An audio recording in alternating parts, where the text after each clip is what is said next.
Let's break down the Iran nuclear deal. It's a topic filled with complexities and nuances, a geopolitical puzzle that has captivated the world's attention for years. Officially called the Joint Comprehensive Plan of Action, or JCPOA, it's a mouthful, I know, but understanding what it stands for is crucial. In short, world powers, including the United States, Russia, China, and several European nations, agreed to lift crippling economic sanctions on Iran. These sanctions had been in place for years, significantly impacting Iran's economy. The condition? Iran had to significantly limit and roll back its nuclear program, opening it up to international inspections. The ultimate goal? To make it much harder and significantly slower for Iran to develop and build a nuclear bomb, stretching the so-called breakout time, the time it would take Iran to produce enough weapons-grade material for a nuclear weapon, to at least a year. Think of it as a global alarm system, a sophisticated network of checks and balances on Iran's nuclear ambitions. This agreement was the result of years of secret talks and incredibly tense negotiations, with moments where the whole deal seemed on the verge of collapse. All of which led to this landmark agreement, a testament to the power of diplomacy. So why does it all matter? Because nuclear weapons are a genie you can't put back in the bottle. Their proliferation poses an existential threat to global security. The deal was fundamentally about choosing diplomacy and de-escalation over potential conflict and military action. But unsurprisingly, not everyone agreed it was the right move. It sparked intense debate and divided opinions across the globe. Some hailed it as a diplomatic triumph, a victory for multilateralism and peaceful conflict resolution. Others viewed it as a disaster, a flawed agreement that emboldened Iran and failed to address its other destabilizing activities in the region. The story of the Iran deal is a roller coaster of initial hope, deep suspicion, and intense political drama with lasting consequences for international relations. So buckle up. This is one of the most complicated and consequential diplomatic sagas of our time. The story of Iran's nuclear ambitions is a long and complex one, stretching back further than many realize. In fact, Iran's nuclear journey started in the 1950s, a time when the world was just beginning to understand the potential of atomic energy. Initially, this journey was undertaken with the active support and collaboration of the United States, under the banner of the Atoms for Peace program. This initiative aimed to promote the peaceful uses of nuclear technology around the globe, and Iran was one of the countries that eagerly embraced this opportunity. Back then, under the rule of the Shah, Iran was considered a close and reliable American ally in a strategically important region. The two nations enjoyed a strong relationship, built on mutual interests and a shared vision for regional stability. However, the landscape of Iranian politics and its relationship with the world underwent a dramatic transformation after the 1979 Iranian Revolution. This pivotal event reshaped the country's identity and its place on the global stage. The revolution brought the Islamic Republic to power, ushering in a new era of governance and ideology. This also fundamentally soured relations with the West, particularly with the United States, leading to decades of mistrust and tension. In the immediate aftermath of the revolution, Iran's nuclear program was effectively paused as the new government grappled with internal challenges and a shift in priorities. But this hiatus was temporary. The program was later restarted during the tumultuous years of the Iran-Iraq War, a period of intense conflict and national mobilization. For many years, the revived nuclear program operated largely in secret, shrouded in mystery, and raising concerns among international observers. It wasn't until 2002 that the world gained concrete knowledge about the existence of previously hidden nuclear sites at Natanz and Arak, sparking widespread alarm and scrutiny. The revelation of these clandestine facilities prompted the involvement of the International Atomic Energy Agency, the IAEA, the global organization responsible for monitoring nuclear activities. As concerns mounted, the United Nations Security Council stepped in, imposing a series of increasingly tough sanctions aimed at curbing Iran's nuclear ambitions. These sanctions were specifically designed to target key sectors of the Iranian economy, including its vital oil industry, its banking system, and its overall access to the global financial network. The cumulative effect of these sanctions was devastating, severely crippling the Iranian economy and causing widespread hardship for its citizens. At the heart of the international community's concerns was the fear that Iran was secretly pursuing the development of nuclear weapons, a scenario that could have profound implications for regional and global security. However, Iranian officials consistently maintained that their nuclear program was solely for peaceful purposes, such as generating electricity and conducting medical research. The ensuing years were marked by a series of tense standoffs, diplomatic maneuvering, and even cyber attacks, further escalating international tensions and raising the specter of military conflict. As the situation spiraled, the world watched with growing apprehension, fearing that events were inexorably heading toward a catastrophic outcome.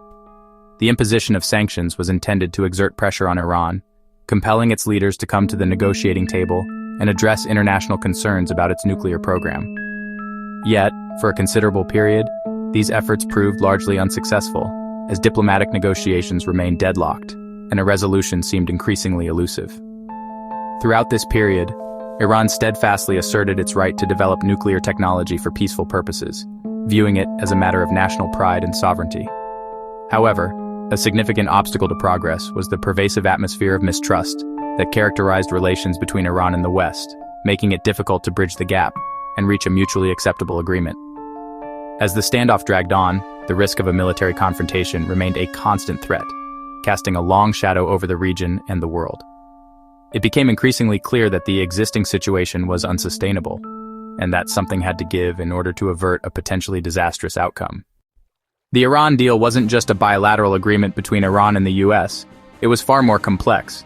It was a diplomatic supergroup, a collection of nations with varying interests and motivations, all converging on a single critical issue. On one side stood Iran, a nation seeking to reintegrate into the global community and alleviate crippling economic sanctions. On the other side, the P5+1, a formidable coalition representing some of the world's most powerful nations. This included the U.S., the United Kingdom, and France, all deeply invested in maintaining global security. China and Russia, two nations with complex relationships with the West, each with their own strategic calculations. Plus Germany, a major economic power in Europe, concerned about regional stability. The U.S., under the leadership of President Obama, saw the Iran deal as a crucial step in preventing nuclear proliferation. And Secretary of State John Kerry, tirelessly dedicated to finding a diplomatic solution to a decades-long standoff. Their primary objective was to prevent another devastating war in the already volatile Middle East. The European trio, comprised of the UK, France, and Germany, had been engaged in delicate negotiations with Iran for years, seeking a peaceful resolution. They were deeply worried about the prospect of a nuclear-armed neighbor and the potential economic fallout that could destabilize the region. Russia and China, often seen as rivals to the U.S. on the global stage, also had a vested interest in the outcome. While they didn't want a nuclear Iran, they also sought to protect their own geopolitical and economic interests in the region. On the Iranian side, President Rouhani and Foreign Minister Zarif faced their own set of challenges. They had to navigate the complex political landscape at home and convince hardliners within the Iranian government that reaching a deal with the West was not only possible, but ultimately beneficial for Iran's future. Every country involved brought its own unique agenda to the table, creating a complex web of competing priorities. This made the negotiations a high-stakes chess match, where every move had significant consequences. The talks were a delicate balancing act, requiring careful consideration of global security concerns and the individual national interests of each participating nation. Ultimately, diplomacy was the only viable option, as no one wanted to risk plunging the Middle East into another devastating conflict. The stakes were incredibly high, preventing nuclear proliferation and ensuring regional stability. All of this was unfolding in one of the world's most volatile and strategically important regions. The result was years of tense, complicated, and often frustrating negotiations, pushing diplomats to their limits. The world watched with bated breath, hoping for a breakthrough that could avert a potential crisis.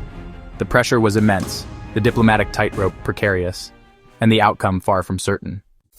Why all the fuss about Iran's nuclear program? One word: proliferation. The world already has 9 nuclear-armed states. No one wants a 10th, especially in the Middle East. A nuclear Iran could trigger an arms race, with rivals like Saudi Arabia and Turkey seeking their own bombs. The region is already unstable. Nuclear weapons would make it far more dangerous. Iran's support for proxy groups and hostility toward Israel made Western powers extra nervous. A nuclear-armed Iran might act more aggressively, thinking it's untouchable.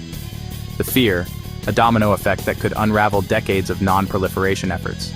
The Iran deal was a test. Could diplomacy stop a country from going nuclear? The stakes were global security and the future of the non-proliferation regime. The world couldn't afford to get this wrong. After years of drama, 2015 was the breakthrough. Negotiators met for marathon sessions in Vienna, Geneva, and Lausanne. A framework was announced in April, showing a final deal was possible. The last pushed 17 days of non-stop talks in Vienna.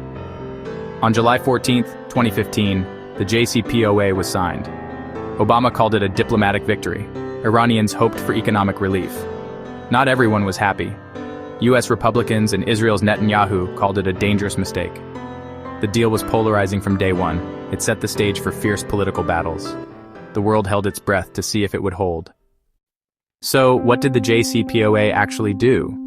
Iran had to cut its centrifuges by 2/3 and ship out 98% of its enriched uranium. Uranium enrichment was capped at 3.67%, enough for power, far from weapons grade. The Arak reactor was redesigned to prevent plutonium production. The IAEA got unprecedented access and 24/7 monitoring of Iran's nuclear sites. If inspectors suspected secret sites, they could demand access. In return, Iran got sanctions relief and access to billions in frozen assets. The deal was a trade, strict nuclear limits for economic benefits. For a while it worked. The IAEA confirmed Iran's compliance multiple times. The world hoped this would be a model for stopping nuclear proliferation. But the deal's success depended on everyone sticking to their promises. And that's where things got tricky. The deal had critics, and Donald Trump was the loudest. He called the JCPOA the worst deal ever and promised to scrap it. In May 2018, Trump withdrew the U.S. from the deal and reimposed harsh sanctions. America's allies were shocked and tried to keep the deal alive. The other signatories insisted the deal was working and condemned Trump's move. The U.S. launched a maximum pressure campaign, targeting Iran's economy and threatening foreign companies. Most chose the U.S. over Iran, deepening Iran's economic crisis. The goal forced Iran back to the table for a tougher deal. Instead, the world was thrown into uncertainty. The diplomatic earthquake had global consequences. After the U.S. exit, the deal was on life support. Europe tried to save it, creating a workaround called Instex to bypass U.S. sanctions. But companies feared losing access to the U.S. market, so Instex flopped. Iran kept following the deal for a year, hoping for relief. But as sanctions crushed its economy, Iran began breaking the deal's limits. It enriched uranium beyond the cap, built up its stockpile, and used advanced centrifuges. Each step brought Iran closer to bomb-making capability. Iran said it would reverse course if sanctions were lifted. Tensions soared, tanker attacks, drone shoot-downs, and the killing of General Soleimani. The deal meant to prevent conflict now seemed to be fueling it. The maximum pressure campaign backfired, pushing Iran to ramp up its nuclear activities. The world was closer to conflict than ever. Diplomacy was hanging by a thread. By 2025, the Iran deal is a zombie, technically alive, but not working. President Biden tried to revive it, leading to new talks in Vienna. But Iran's nuclear program was more advanced and trust was shattered. Hardliners in Iran demanded guarantees no U.S. president could give. Talks stalled and Iran kept enriching uranium to near weapons grade. The IAEA's monitoring was restricted, the world had little visibility. The original deal's key restrictions were expiring anyway. The risk of a nuclear-armed Iran is higher than ever. The JCPOA's collapse is a lesson in how fragile diplomacy can be. Years of progress can be undone by politics and mistrust. The world is left in limbo with no clear solution. The stakes remain enormous. The story isn't over and the world is still holding its breath.